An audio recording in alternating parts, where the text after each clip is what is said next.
الله وبركاته. إن الحمد لله نحمده ونستعينه ونستغفره ونعوذ بالله من شرور أنفسنا ومن سيئات أعمالنا. من يهده الله فلا مضل له ومن يضلل فلا هادي له، وأشهد أن لا إله إلا الله وحده لا شريك له، وأشهد أن محمدًا عبده ورسوله صلى الله عليه وعلى آله وصحبه أجمعين. أما بعد، دا الله سبحانه وتعالى حمد أو ثنا وایو او داغه شکر ادا کو چې الله رب العزت بیا یو پیر مالا د بیانولو او تاسو له د اوریدو توفیق درکو. په دې اولنی بیان کې د دې مبارکې میاشتې نه بعد د یو سوال د جواب په باره کې به خبره کوو. هغه سوال داسې دی چې د هغې جواب هغه تفصیل غواړي. هغه سوال د هر یو مسلمان نه دی. هغه سوال د زنانه او د نارینه نه دی، هغه د بوډا او د ځوان نه دی. هغه سوال د غریب او د مالدار نه هم دی، او هغه د مولا او د عامي د ټولو نه دی. سوال دا دی چې د رمضان نه بعد ستا څه حال دی؟ د رمضان نه بعد دینداری دې څنګه ده؟ او د رمضان نه بعد ستا رابطه، ستا تعلق د الله رب العزت سره څنګه دی؟ دا یو سوال دی. د دې د جواب په باره کې مختصر خبرې به کوو،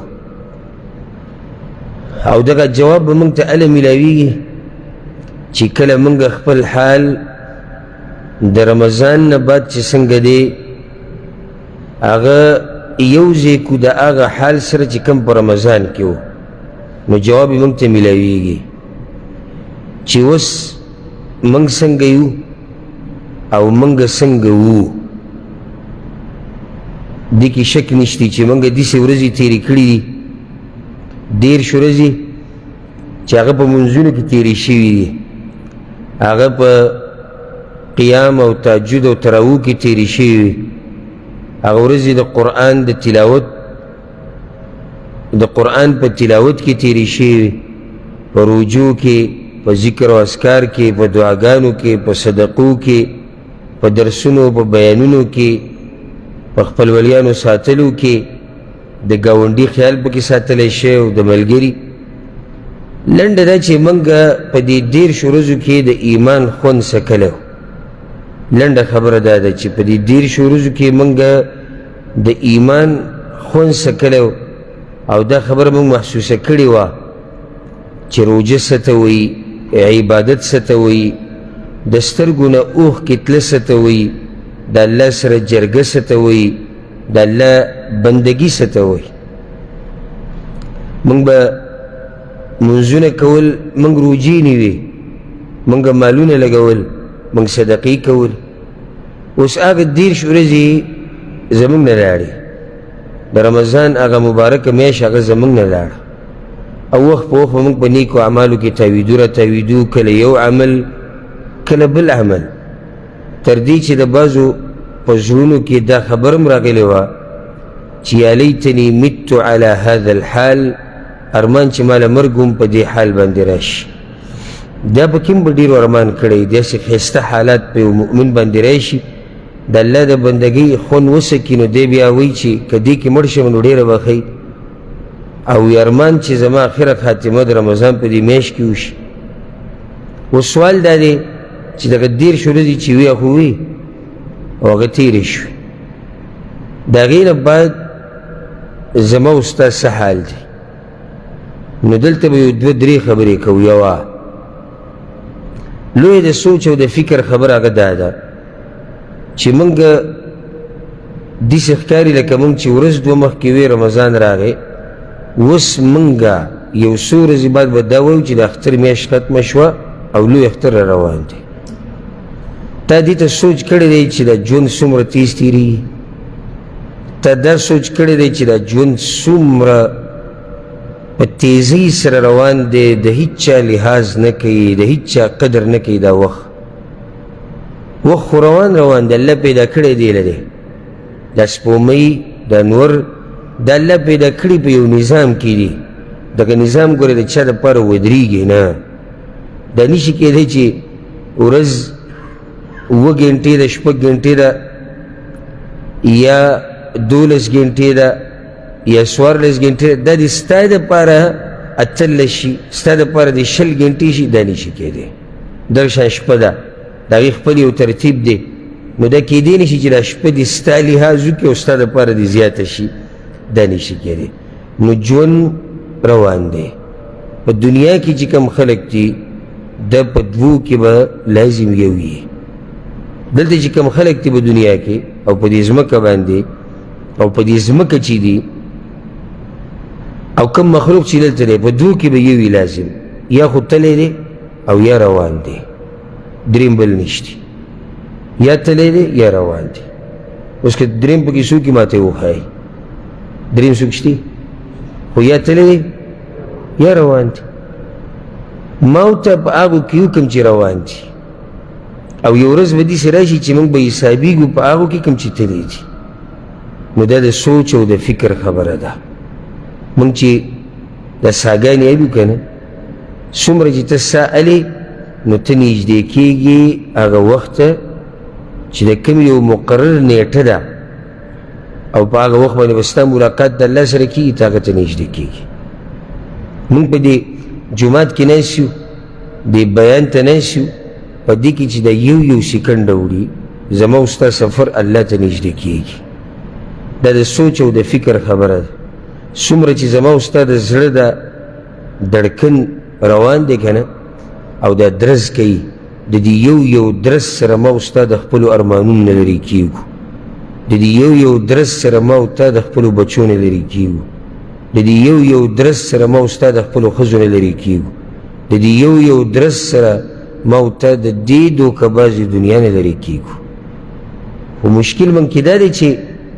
د غفلت په خوب کې پراته یو، او څه ناشنا د غفلت په خوب کې پراته یو. په خپلو سترګو موږ هغه خلک ولیدو روغ رمټ، ښه ډېر مال ورسره و، دوکه و په دې کې چې زما ځواني ده، زما طاقت دی، زما ښایست دی. بلکې که چېرته چا ورته نصیحت کړی مو چې ته به د دنیا نه ځې، نو په هغه پورې به یې خندل، په هغه پورې به یې مذاق کوي. د ته څه خبرې کې؟ زموږ د سترګو په مخ کې په داسې خلکو باندې مرض راغلی دی، داسې مرض پرې راغلی دی چې هغه د کټ نه د پاسېدو نه وي. زموږ د سترګو په مخ کې په داسې خلکو باندې غمونه راغلي دي، په داسې خلکو باندې فقر راغلی دی، قسمه قسم حالات راغلي دي. هغه کس اوس په دې سوچ کې دی، اوس له موقع سره د سوچ دی، په دې سوچ کې دی چې دا ما چې دا کم عمر تېر کړی دی دا ما په څه کې تېر کړی و، دا ما چې کم مال لګولی و دا ما په څه کې لګولی و. اوس د وتو لار څه ده؟ دغو هر څه تباه کړي دي. صرف یعنې لار یوه دا ده چې دی الله ته واپس شي. او رب العالمین مهربانه ذات دی چې څو پورې دا روح مرۍ ته نه رسېدلي، دا وخت به ورته سره موقع شي، که ته بیمار او که ته روغ، که ته غریب او که ته مالدار. خبره مې دا کوله چې زموږ د سترګو په مخ کې خلک روان دي او ځي آخرت ته. بلکې زما او ستا د بدن ور غټ دلیل نه دی. ته سره سوچ کې د بل او د بل په باره کې ما ورته خپل ځان ته ولې نه ګورو؟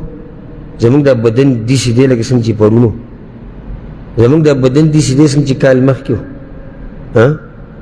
داسې دی که په کته روان وي، په کته روان وي. الله وی ومن نعمره ننكسه في الخلق افلا يعقلون. الله چاله چې عمر ورکومه نو ګوره په اندامونو کې کمزوری کومه. دا یو دلیل الله مونږ ته ښیي په خپل قدرت باندې چې صرف طاقتور ذات په یو حال پاتې کېدونکی ذات هغه الله دی. د زما او ستا د کمزوري کېدل او د زما او ستا د مونږ چې په کته روان یو دا زموږ دپاره ګډ دلیل دی خو که مونږ پکې چې ته سوچ وکړو او دا غټه د عبرت خبره ده خو شرط دا دی که چېرته مونږ پکې سوچ وکړو نو زما تاسو ته دا نصیحت دی لکه څنګه چې عبدالله بن عمر رضی الله عنهما مشهور روایت ته اذا امسیت فلا تنتظر الصباح واذا اصبحت فلا تنتظر المساء وخذ من صحتك لمرضك ومن حياتك لموتك چې ماښام شي د سحر انتظار مه کوه چې سحر شي د ماښام انتظار مه کوه او دا روغ صحت د بیمارۍ پورې غنیمت وګڼه د ژوند د مرګه پورې غنیمت وګڼه دقه زما تاسو ته نصیحت دی د رمضان دا دومره زر تېرېده دا زما ستا دپاره ګوره غټه د سوچ او د فکر خبره ده ډېره د سوچ او د فکر لږه نه میاشت ورب الکعبه داسې تېره شوه لکه ابتین هم کمه دومره زر تېره شوه موږ پوه نه یو او چې اوس موږ دې ګړۍ کې تاریخ ته وګورو لکه دا خو اوومه ورځ ده د اختر د میاشتې رمضان سره د اووه ورځو اووه دېرش ورځې داسې تېرې شو چې موږ به پوه شوي یو او دغه شان دا ژوند روان دی دغه شان دا ژوند روان دی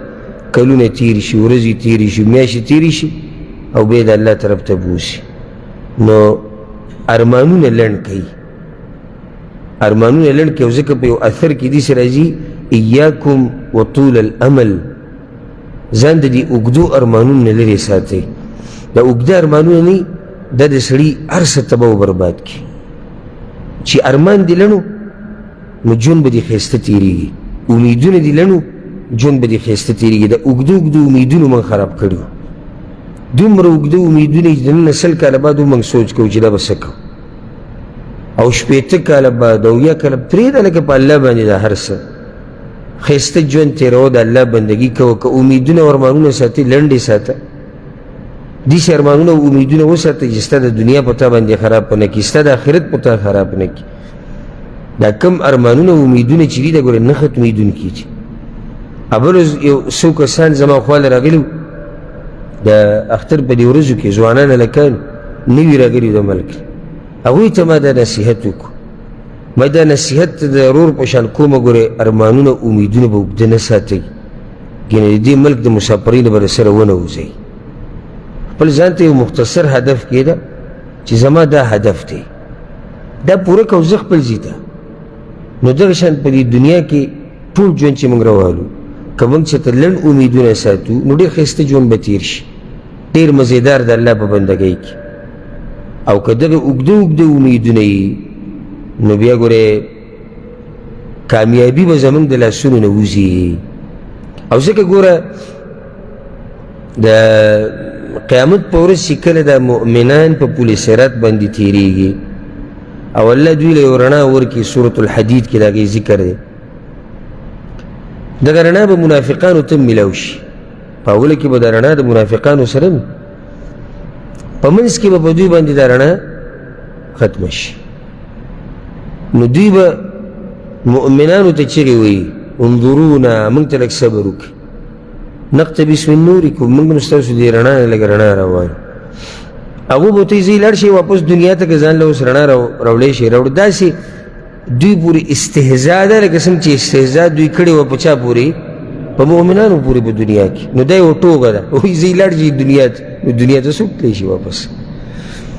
نو دوی به ورته چغې وایي الله هغه حال بیان کړی دی ینادونهم الم نکن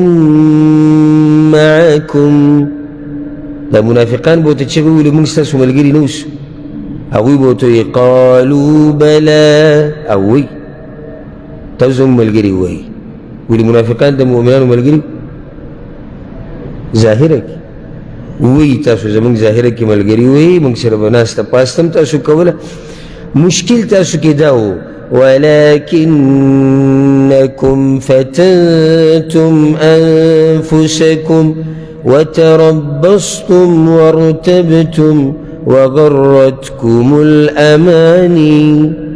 تاسو موږ سره وایي خو تاسو ځان په فتنو کې اچولو په شکونو کې مه اچولو تاسو انتظار کوئ چې په دې مسلمانانو باندې به سخته او مصیبت راځي هغې ته ناست وئ د دې لپاره مې ته دا آیت وي وغرتکم الاماني او تاسو امیدونو او ارمانونو دوکه کړي وای. دې لپاره مې آیت وي تاسو دوکه کړي وای، امیدونو او ارمانونو دی خراب کړي وای تاسو. دا اوږده ارمانونه دا اوږده امیدونه د انسان ختموي. کم څه چې الله ورکړي د هغې نه مزه نه اخلي. نو هوښیار سړی هغه دی، هوښیار سړی چې دا ژوند داسې په طریقه تېروي،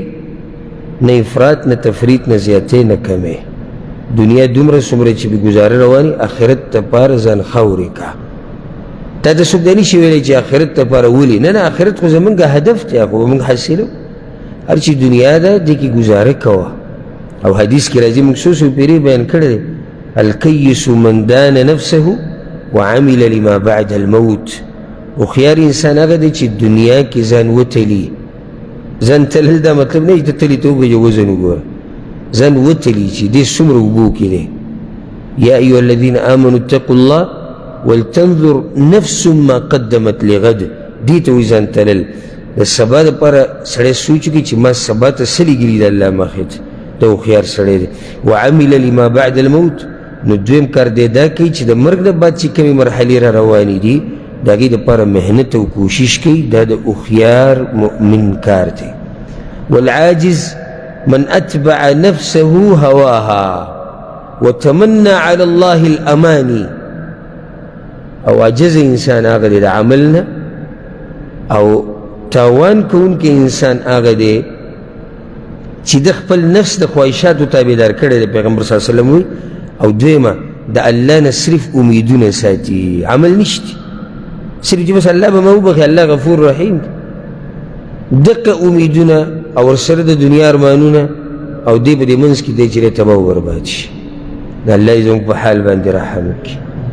ښه کوشش وکوئ، ښه عمل وکوئ، ښه محنت وکوئ. دا درته وایم ژوند ټول دقائق و ثوان، ژوند ټول دقه منټونه او سکندونه دی. ګورئ نور څه ته ژوند نه وایي. که ستا دا خیال چې ژوند به بل لازمات او میلاویږي په دې دنیا کې، ژوند نور څه نه وي، د ژوند سختکري نه وي، ژوند څه بلا نه ده. ژوند دقه دی دا منټونه او دا سکندونه. دا یو میدان دی د عمل، دا یو میدان دی د مقابلې، دا د محنت ځای دی. د هغه ورځې دپاره چې کومه ورځ را روانه ده، او په هغه ورځ به الله زموږ سره حساب کوي. الله وایي واتقوا یوما ترجعون فیه الی الله. ویرېږئ د هغه ورځې نه، د هغه ورځې د سختې نه، د هغه ورځې د حالاتو نه، په کومه ورځ چې به تاسو واپس کېږئ خپل رب ته. رمضان 10 ورځې دی، خو دا 10 ورځې زموږ دپاره یو عبرت دی چې دغه شان د ډېرو په عمر کې 10 کاله تېر شوي دي. نو څه ته انتظار کې، څه ته ناست؟ 10 کاله تېر شوي، 40 کاله تېر شو، 50 تېر شو. دې نه بعد هم ته ناست، دې نه بعد هم ستا ارمانونه او امیدونه هغه نه ختمېږي.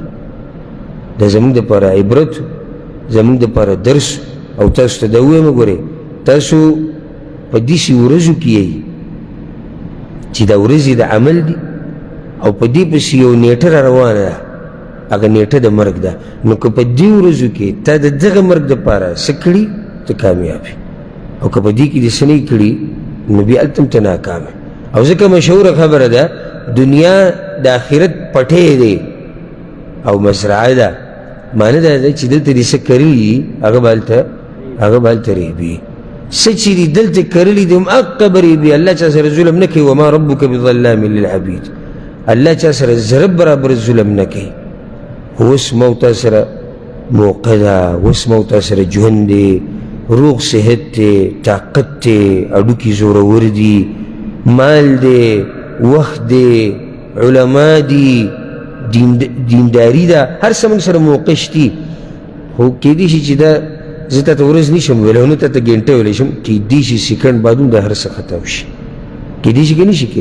کیدای شي. نو په دې دنیا باندې مه دوکه کېږئ. هغه دنیا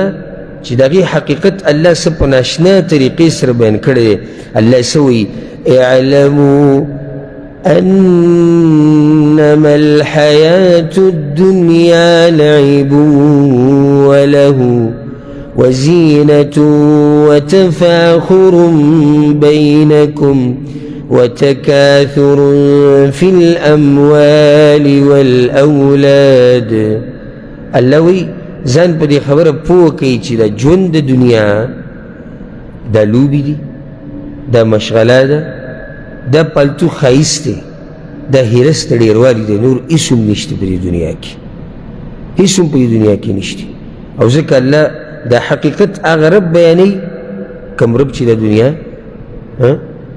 پیدا کړې ده، د هغه نه زیاته څوک ښه نه پېژني. هغه رب دا حقیقت بیانوي، نور تا ته موږ څه ووایو دنیا مبارکي. او لنډه الله هم د دقه آیت په آخره کې وایي وما الحیاة الدنیا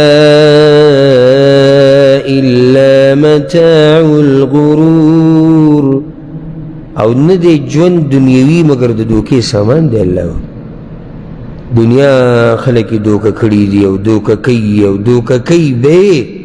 دقه دنیا حال دی. او ما تاسو څو پیري دا خبره بیان کړې ده چې د دنیا مثال د دې داسې مثال دی لکه یو سړی چې د یو خرابې ښځې سره شپه تېروي، نو د ده دا مطلب وي چې دا ښځه صرف په ما مینه ده، هغه ورته یې خپله قیصه ختمه وه، شاته نور په انتظار کې ولاړ شي، چا سره محبت نه کوي. دغه شان دا دنیا ده، که ستا دا مطلب وي چې ما جو راګیره کړې ده، هېڅ چا نه ده راګیره کړې، ستا پلار نیکه کله راګیره کړې ده. غټ غټ خلک دې دغه شان تېرېږي صرف د کفن سره او د عمل سره. ته به څه دنیا راګیره کړې او ته به څه دنیا راجمع کړې، هېڅ هم نشي کولی. خو دومره کوه چې په څومره باندې ستا ژوند رواني او په څومره باندې ستا ګزاره کېږي،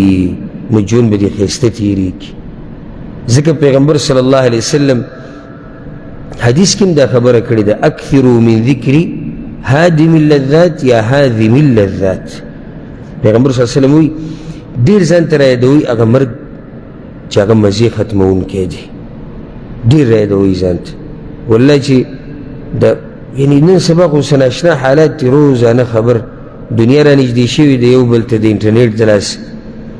نو روزانه خبر دی هلته مړی دلته مړی هلته مړی دلته مړی. او سبحان الله لکه موږ چې به د خلکو دا خبرونه اورو ټول عمر او موږ به نه ځو، یو ورځ به زموږ هم خبر وچلي چې پلانې مړ دی. آیا تیاري ته د هغه ورځې لپاره؟ دا سوال د هر مسلمان نه دی. ته تیاري دی ته چې د الله سره ملاقات وکړي؟ او ته تیاري ته د خپل حال نه راضي په دې کوم حال چې ته نو هر یو به سر وڅنډې وایي زه پرې نه یم راضي. نو چې راضي پرې نه نو انتظار د څه کړي چې ته په دې حال نه یې راضي، په کوم حال چې ته یې چې په دې زره الله سره میلاو شم او په دې حال کې د الله سره ملاقات وشي، نو ته بیا ناس څه ته ما خو په دې پوه کړه که نه انتظار څه ته کړي، ډډه دې څه ته لګولې. دا د یو ورور، د یو ملګري، د یو خیرخوا، د یو ناصح نصیحت واورئ چې ګوره په دې دنیا دوکه نه شئ، خپل رب راضي که، خپل آخرت برابر که. او دا بچی، دا ښځه، دا دوستان، یاران، دا ټول وختي تور خبرې دي مړه، په دې مه دوکه کېږه. ځان له څه وکړه آخرت ته. والله چې مړ شوي څوک دې بیا یادوي نه الا دا که چېرته څه دې کړي او چېرته څه د الله د دین دپاره دې څه کړي نو دینداره به دې یاد کړي، نور بیا دې څوک دې سره یادوي، بچي دې نه یادوي. بل ما سره دغه کسان ناستو خبرې کولې یو پکې دا خبره وکړه چې زمونږ یو کلیوال دی پوخا مړ شوی ده، انتهایي جیداد یې بچو له نوسو له جمع کړی دی، یو لوی جیداد. اوس د هغه بچو پکې اختلاف دی، نو هغه بچي وایي چې الله دې زمونږ هغه پلار تباه و برباد کړي چې دا جاښی مونږ ته پرېښودي. د دوی پلار به مې ورځ دا سوچ کړی چې زه بچو له مال ډېر وبچي بیا به ما یادوي، هېڅوک دې نه یادوي مړه. خپل آخرت له محنت کوه، خپل رب راضي که، د پیغمبر په طریقه عمل کوه، ښایسته ژوند تېر که. څومره چې ستا نه کېږي د بچو، د ښځو، د مور پلار دپاره منډه وها د ضرورت مطابق. انها لاحدى الکبر.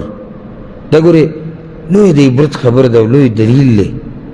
او ځکه الله وایي لمن شاء منکم ان یتقدم او یتأخر. تاسو کې چې څوک مخکې کېده غواړي مخکې دي شي، څوک شاته کېږي شاته شه. الله تعالی اختیار درکړی،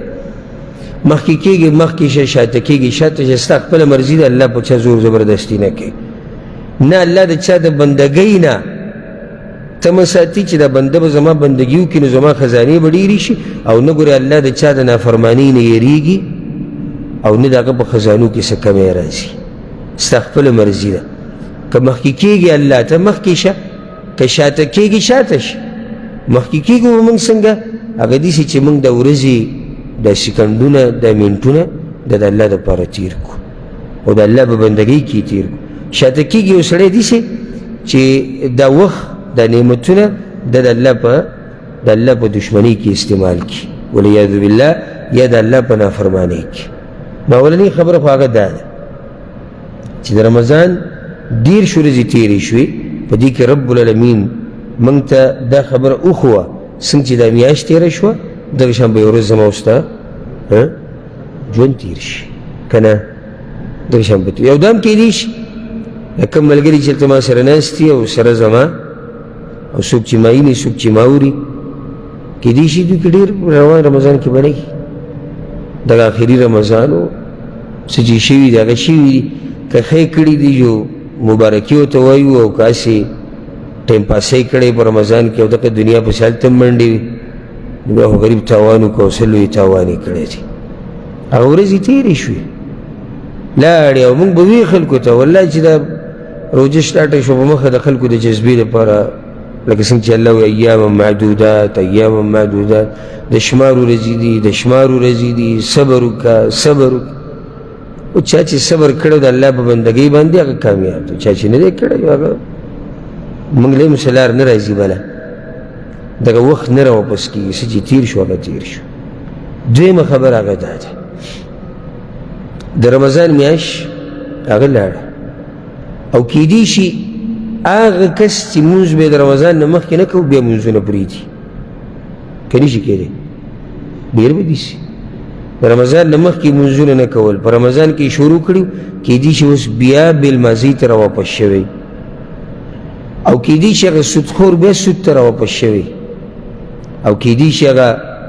سندرو والا ډمتوب والا فحاشۍ والا بیا سندرو ته او ډمتوب ته او فحاشۍ ته راواپس شوی هغه سګرټي هغه نشهیز هغه نسواري هغه بیا راواپس شوی خپلو نشو ته زه تاسو ته دا نه یم چې داسې اوسئ څنګه چې رمضان کوئ دا ګرانه ده که اسانه ده ګرانه ده داسې نه شي کېدی رمضان یو برکتي میاشت ده په هغې کې سړی عبادت کولی شي د الله ډېر دا تا ته هېڅوک نه وایي چې ته بلکل داسې اوسېږه لکه څنګه چې ته رمضان کې وي خو تا ته موږ دا وایو هغه رمضان کې چې دې څه کول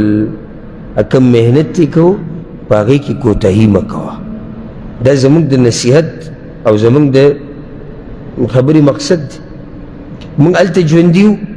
په روژو په تراوو په صدقو په ذکرونو په تلاوتونو اوس هم راځه دا ژوند هغه شان تېروو روجې به هم نیسو تهجد به هم کوو تلاوتونه به هم کوو صدقې به هم ورکوو اگر که د هغه مخکې نه لږې کمې شي هېڅ خبره نه ده خو چې په هغه لار خو روان یو که نه نه شي کېدی دا هم ګرانه ده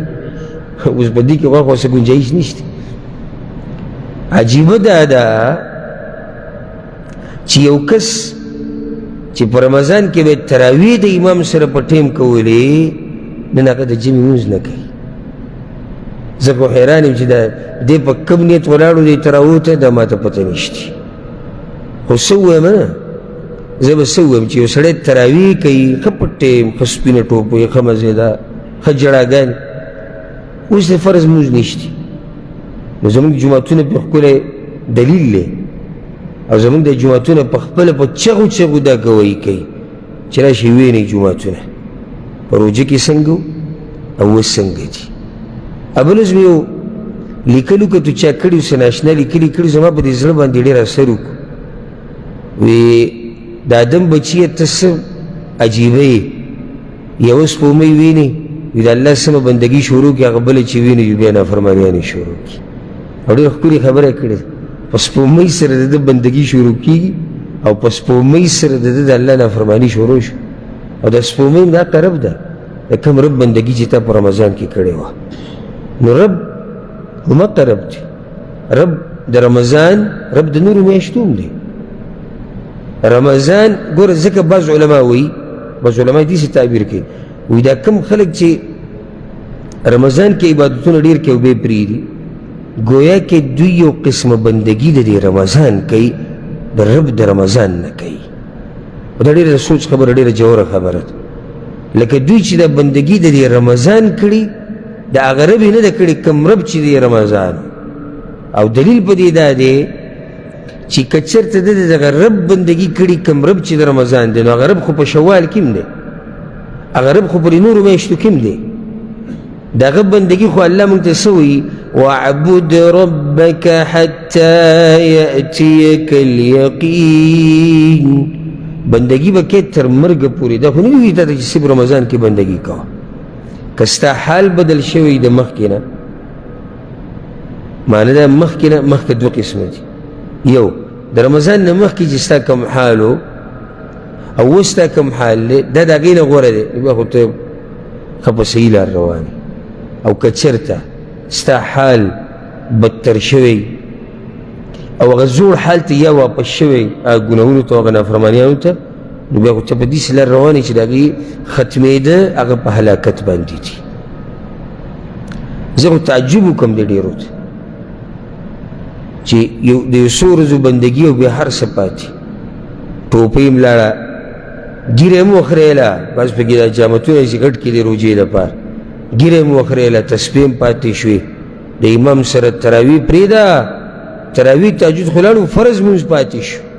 تلاوتونه ختم درسونه ختم بیانونه ختم بعضو پکې لا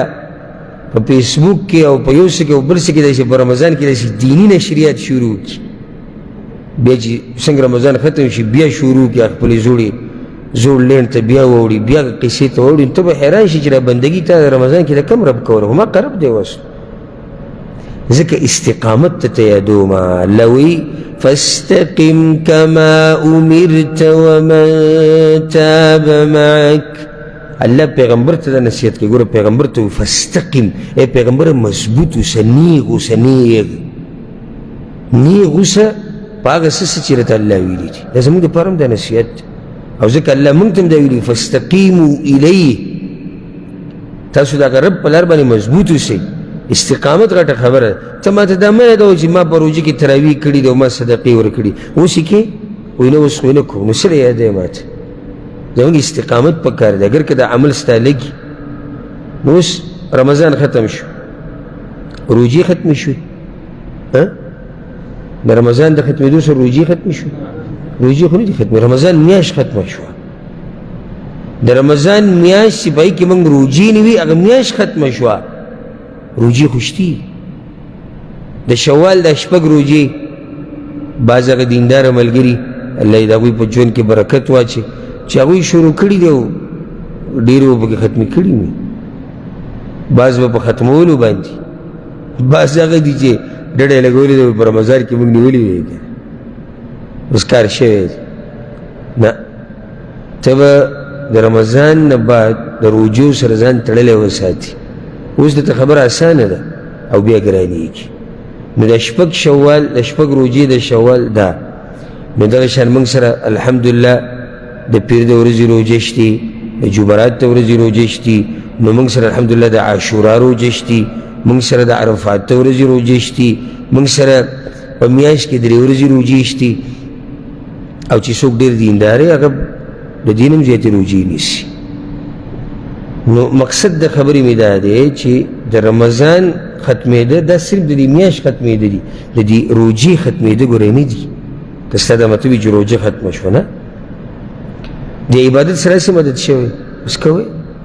کله ته موقباز دا چې دا خبره پکې زیاته کوي موږ کار لزو موږ دې لزو موږ دغې لزو دا دنیا موږ دومره تباه کړي وو دومره خراب کړي وو که نه چې د هرې بېدینۍ دپاره موږ د دنیا یو سبب ګرځو یو عذر ګرځو چې بس د دنیا او دنیا نو صحیح ده یو نیم ورځ پکې ته داسې وټاکه چې په دې ورځ که کاري ډېر لږ به کوم یا نه کوم یا داسې ورځ پکې د چوټۍ راځي هغې ته په انتظار یې داسې خو کیدای شي که نه داسې هم نشي کوي که نه شپه ورځ لګیا یې څه ګنجایش به پکې وشي زه خیر د الله دپاره به کوم څه ګنجایش کوئ هېڅ خبره نه ده او هېڅ تاوان نشته دی دا ګټه ده دا تاوان نه دی دا ګټه ده دغه شان د رمضان میاشت ختمه شوه د دې مطلب دا نه چې د شپې مونځ ختم دی د شپې مونځ نه ختمېږي د شپې مونځ د هغه وخته پورې دی چې څو پورې ستا په دې بدن کې ساه چلېږي داسې په رمضان پورې خبره نه تړلی شي رمضان کې صرف دومره دی چې د خلکو توجه دې طرف ته ډېره وه او د هغې د شپې د منځه بیا یو خاص فضیلت دی اگر که د شپې مونځ کول د دې عام فضیلت هم دی مشهور حدیث دی علیکم بقیام اللیل فانه دأب الصالحین قبلکم پیغمبر صلی الله علیه وسلم وی د شپې د مونځ کوئ د دې خیال ساتئ څومره نیکان خلک چې تیر شوي دي څومره د هغه آدم علیه السلام نه واله او د اوسه پورې قیامته پورې څومره نیکان خلک چې تیر شوي دي پیغمبر صلی الله علیه وسلم دا د هغوی طریقه ده چې هغوی د شپې مونځونه کوي دی نه دي ویلي چې د نیکانو طریقه دا ده چې هغوی د رمضان په میاشت کې د شپې مونځونه کوي دی نه دي ویلي بلکې دا د نیکانو همیشه طریقه ده چې دوی د شپې مونځونه کوي او بیا هغه حدیث کې مخکې دي چې په دې سره تاسو الله ته نږدې کیږئ ومغفرة للسیئات د شپې د منځه د لاسه به الله ته نه ګناهونه ریجئ د دې د لاسه به الله ته د ګناهونو نه بندئ او یو روایت کې داسې راځي چې د دې د لاسه الله بیماریانې ختموي د بدن نه دا حدیث امام ترمذي امام احمد راوړی په نورو کتابونو کې هم شته او پیغمبر صلی الله علیه وسلم وی افضل الصلاة بعد المکتوبه قیام اللیل د فرض مانځه نه بعد غوره مونځ او فضیلت والا مونځ هغه د شپې د مونځ د قیام اللیل هغې الله ته ودرېده د شپې پیغمبر صلی الله علیه وسلم به په سفر کې هم د شپې د مونځ کوو په خپل ځای کې خو پرېږده په حضر کې بلکې هغه به په سفر کې هم کوو هغه انسان دی چې الله د هغه راتلونکي او تیر شوي خطاګانې ټولې معاف کړي دي هغه به دومره ودرېدو عایشه رضی الله عنها وایي چې د خپې به یې وپړسېدي او وبچودي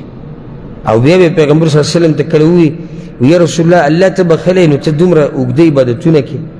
وی افلا اکون عبدا شکورا ستا دا نه ده خوښه چې زه د الله شکر ګزار بنده جوړ شم یعنې دا عبادت هغه دې دپاره کوي چې شکر یې ادا کوي او زموږ خو دا پته هم نه لګي چې جنت ته به ځو که جهنم ته به ځو دغه حال دی نو دا ډېر اوچت عبادت دی زه خیر دی 2 رکعته کوه 4 کوه که اوږده نه شي کولی اگر که مونږ عادت شوي رمضان کې به 11 کېدی ښه په اسانه به کېدی سم نه اوس هم هغه 11 مونږ کولی شو ورب الکعبه چې کولی شو الا دا یو سړی بیماري او عمر ډېر زیات دی د هغوی خبره زه نه کوم او نور دا مونږ کولی شو هېڅ ګران کار نه دی سهار منزل ته راپاسې نیمه ګنټه مخکې راپاسه 40 منټه مخکې راپاسه یو څو رکعته پکې کوه او امام حسن بصری رحمه الله به وی ګران عمل دی په عملونو کې چې سړی د شپې راپاسي د طلایي نه او دی ودرېږي الله ته دې کې شک نشي دا ګران کار خو دا الله اساني هغه چا ته چې چا د دې عبادت نه خون اخیستی هغه ته ډېر اساني او دغه شان هغه دا وایي چې دا مال د الله په لار کې لګول دا ډېر ګران کار دی ځکه چې الشیطان یعدکم الفقر شیطان الله وی شیطان تاسو د غریبۍ نه یری ډېرې وسوسې ډېرې خبرې به تا ته راچي ته د هغې باوجود د الله په لار کې مال لګوې دا هم ګران کار دی نو بیا چا ته دا تپوس وکړو امام حسن بصري رحمه الله وی داسې چل دی دا کم سړی چې تهجد کوي د ده دا مخ ډېر ښایسته وي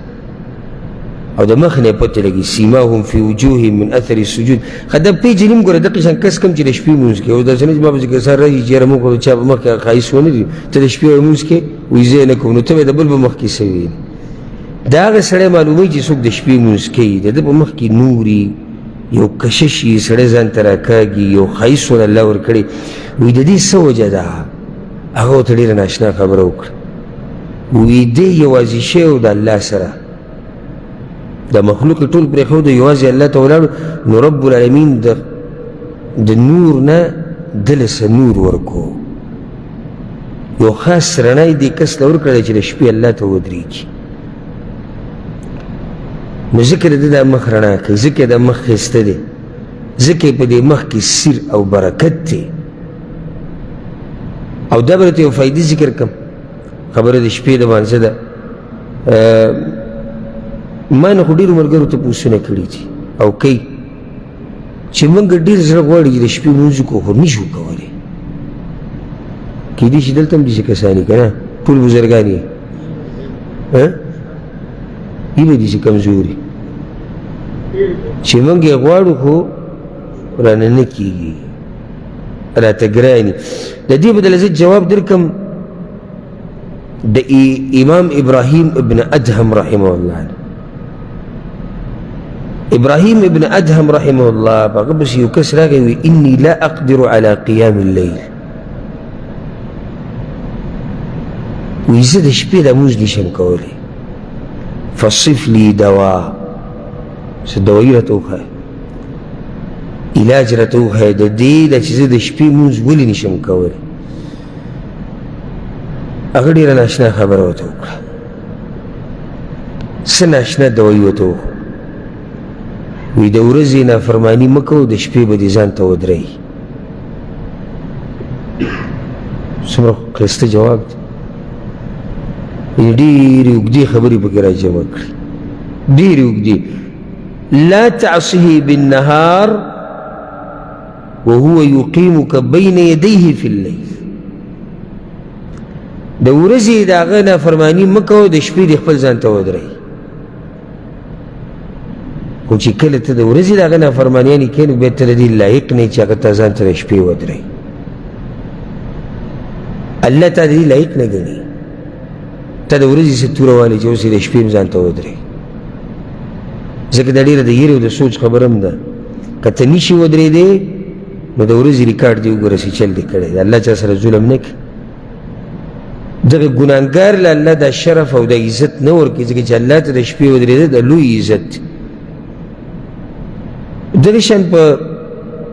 امام حسن بصري رحمه الله دا مخکې خبرې تېره شوم د ده باره کې راځي یو کس پسې راغی یا ابا سعید ای ابو سعیده زه وی خلکه صحت مې روغ رمټ دی او د دې قیام اللیل سره مې ډېر محبت دی اوس دې سوال ته ګورئ زه وی دومره د دې قیام اللیل سره مې شوق دی چې زه خپلې د اودس اوبه د چاردام اوبه د ما ځان ته تیار یخودي چې زه به د شپې راپاڅم زه به په دې باندې چاردام کوم زه به اودس کوم او زه به الله ته ودرېږم سوال دا دی فما بالي لا اقوم څه چلی چې زه ودرېدی نه شم بیا هم تهجد نشم کولی یعنې دومره محبت یې دی ګوره دا ګوره څه لږ محبت نه چې سړی د مخکې نه ځان له د اودس اوبه هم تیارې ساتي څه چلی زه نشم ودرېدی هغه ولې دوو ټکو کې جواب ورکړو لکه څنګه چې ابراهیم ابن ادهم ورکړو د ده جواب دا دی وی ذنوبک قیدتک ګناهونو قیدي کړی ته نشي راپاڅېدی تا ته زنځیرونه پراته دي ستا خپو لاسونو ته زنځیرونه پراته دي ته به الله ته څه ودرېږي ته که ډېرې اوبه تیارې کړې ته که ډېر موبایل ځان ته په ټیم کې ته که ډېر خلکو ته ووایې چې ما به راپاڅې خو چې دا ګناهونه دې کم کړي نه وي او دا دې پرېښودي نه وي نو الله تا نه پرېږدي ځان ته چې تا که ته ودرېږي دا معمولي خلک خو نه دي الله ته چې ودرېږي د دوی خو الله صفت کړی دی أمن هو قانت آناء الليل ساجدا وقائما یو سړی شپه تېره کړي ټوله یا الله ته ولاړ یا په سجدې یا په رکوع وي داسې معمولي سړی دی يحذر الآخرة ويرجو رحمة ربي د آخرت نه یېرېږي د الله د رحمت امید ساتي داسې معمولي سړی خو نه دی نو چې په دې خلکو کې ته ځان شمارول غواړي چې الله یې صفت کړي د دې دپاره به محنت کوې په هغه محنت کې یو کار دا دی چې د ورځې ګناهونه به پرېږدي د ورځې ګناهونه چې دې پرېښودي د شپې دې الله ځان ته ودرېږي او دا د تجربې خبره ده دا بس خبرې سړی راښکاره کوي راښکاره کول مناسب نه دي خو کله سړی د درس او د عبرت دپاره وکړي زه درته وایم چې د تجربې خبره ده ما سره شخصي دقې شیان شوي دي چې په کومه ورځ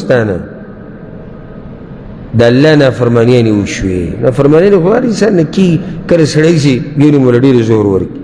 نو د هغې اثر بیا د شپې په تهجدو باندې را پرېوځي لازم په روجو باندې په صدقو باندې په درس باندې په دماغو باندې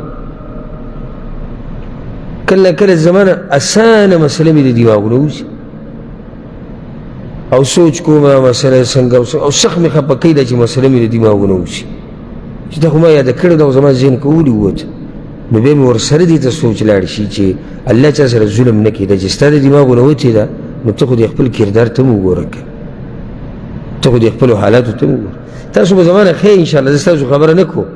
ستاسو د دماغو نه مسله هم نه وځي تاسو ټوله شپه به تهجد کوئ خو زه خپله خبره کوم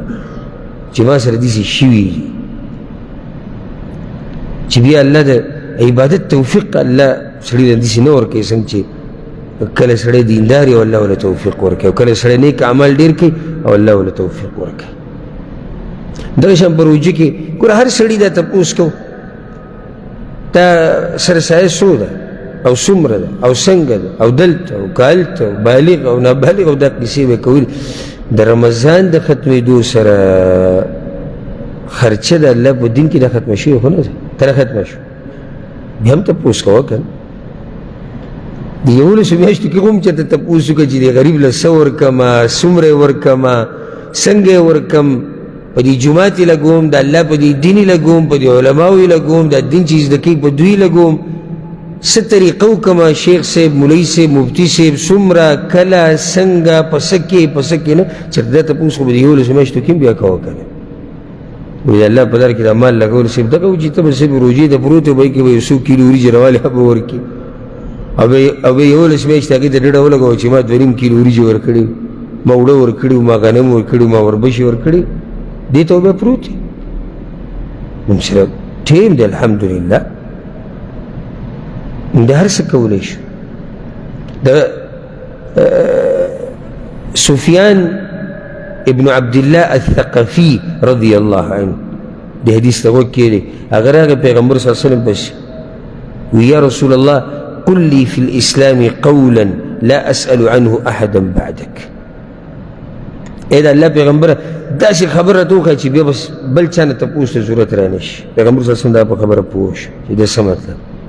ورته وی قل آمنت بالله فاستقم دا حدیث مسلم راوړی نورو کتابونو کې مشته وی دا خبره د زړه د کومې نه وکړه چې ما په الله باندې ایمان راوړی دی توحید په رڼا کې او په سوري کې ژوند تېروه او بیا په دې مضبوط پاتې شه دا د پیغمبر صلی الله علیه وسلم نصیحت وهغه ته بس نو زه تاته دا ویم چې تا خوند څه کلی د تهجدو که نه تهجد هم کړی روژه کې څه خوند پکې و اوس ختم شو خوند اوس پکې نشته که څه خوند که نه هغه روژه کې به خوند و اوس پکې نشته که اوس پکې خوند نه وي نو بیا خپل ځان مراجعه وکړه چې تا کې بیا مشکل دی الله موږ ته یو موقع راکړې یو مدرسه دا رمضان ګورې مدرسه ده موږ 10 ورځې به کوم ځای کې وو موږ په مدرسه کې وو موږ په سکول کې وو موږ د زده کړې په ځای کې وو ته اوس فارغه شوې دغه مدرسې نه حتی څه کړي ته چې فارغه شوې څه توره دې والې اوس څه چې تا په دې مدرسه کې زده کړي کله چې موږ علم کوو او یا دنیوي تعلیم کوو دا موږ دې دپاره زده کوو چې کله د دې ځای نه فارغه شو چې مخکې بیا کار وکړو که نه دې دپاره یې کوو ته چې د رمضان د مدرسې نه فارغه شوې تا اوس څه کړي او څه به کوئ مخکې د مدرسې نه دې څه فایده اخیستې هغه کیسو ته بیا واپس شوی هسې دې وخت تېر کړی دی او څومره لوی تاواني دی چې د جبریل علیه السلام په خیرو کې راشي جبریل علیه السلام یې پرې خیرې وکړي وی هلاک دي شي هغه سړی چې رمضان پې تېر شي او الله بخلی دی پیغمبر صلی الله علیه وسلم امین زما ستاسو دا سوال دی چې بخلي به یې الله خپل عمل دې څه یقین و چې الله وربخلی او چې نه او دا خیرې سړي ته ولګي دی به څه کامیاب شي د قرآن تلاوت به دې کوو روا به دې غستو اوس ولې څه چل دی قرآن نشته قرآنونه ختم شو شته که نشته هماغه کلام دی که بدل شوی دی هغه کلام دی د الله د سورې فاتحې نه شروع کېږي او په سورت ناس ختمېږي هغه یې نه بدل شي ته ولې بدل شو ستا تلاوتونه ولې کم شو ستا شوق ولې کم شو د قرآن سره صحیح ده که هغه شانې نوی لږې کم وایه خو وایه که څه ختم شوی خو نه نو موږ یو مدرسه کې وخت تېر کړو ګوره د سحر نه د ماښام پورې به ستا څه وه روژه وه که نه سحر نه ماښام پورې روژه وه ډېر مسلمانان د سحر نه ماښام پورې انټرنیټ یې نه کتو ولې نه کتو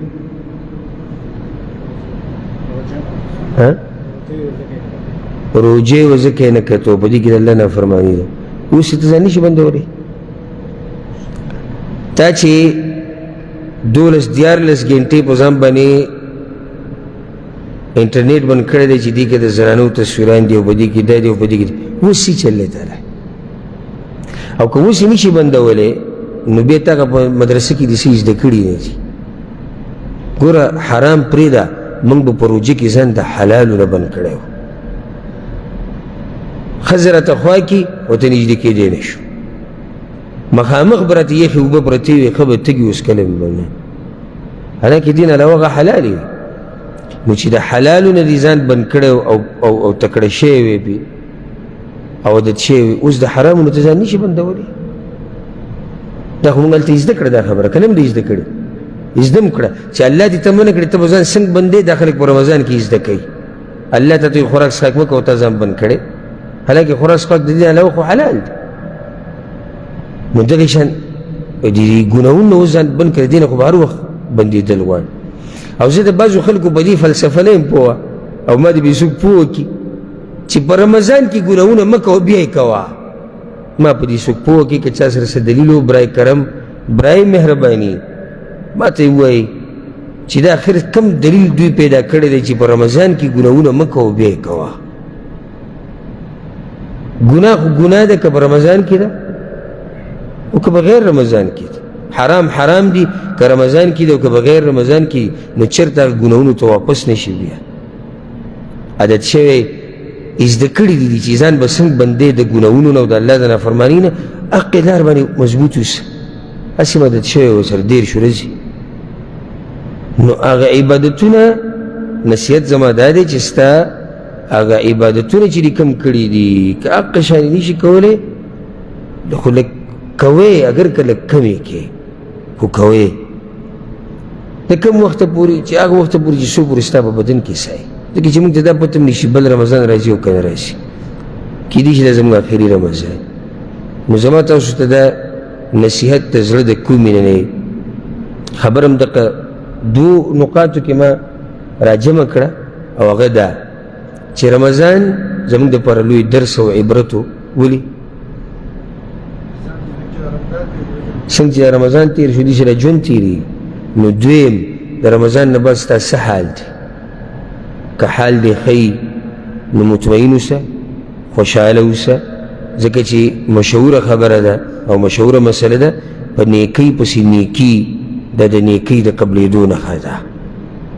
په نیکي پسې نیکي دا د نیکۍ د قبلېدو نښه ده او که په نیکۍ پسې د نیکیانې پرېښودې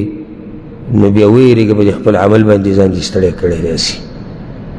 نو خپل حالت مه خرابوئ خپل هغه طریقه مه ګډوډه کوئ که کمزوري کوئ یې کمزوري کوي خو کوئ یې په هغه لار باندې مضبوط اوسئ کم رب چې رمضان کې و هغه رب اوس هم دی او وي به او موږ ګورې د رمضان بندګان نه یو موږ د هغه رب بندګان یو الحي القیوم الذي لا يموت دا هغه رب بندګان یو چې هغه همیشه ژوندی دی قیوم ذات دی او نظام چلوونکی دی د دې دنیا نو هغه همیشه ژوندی دی چې همیشه ژوندی دی د هغه بندګي به همیشه کېږي دا یو څو مختصر خبرې د درسونو د سلسلې په دې اوله کې الله سبحانه وتعالی دې موږ له په دې باندې عمل کولو توفیق راکړي او نور سلسله به هم دغه شان د درسونو هغه اسم چې مخکې وه بوزه کې سوالات و جواباتو نشست د توحید درسونه د کتاب الرقاق د سیرت درسونه د نور د حدیثو چې کوم درسونه هغه به ټول انشاءالله باقه سلسله باندې باقه طریقې هذا والله اعلم وصلى الله وسلم على نبينا محمد وعلى آله وصحبه أجمعين.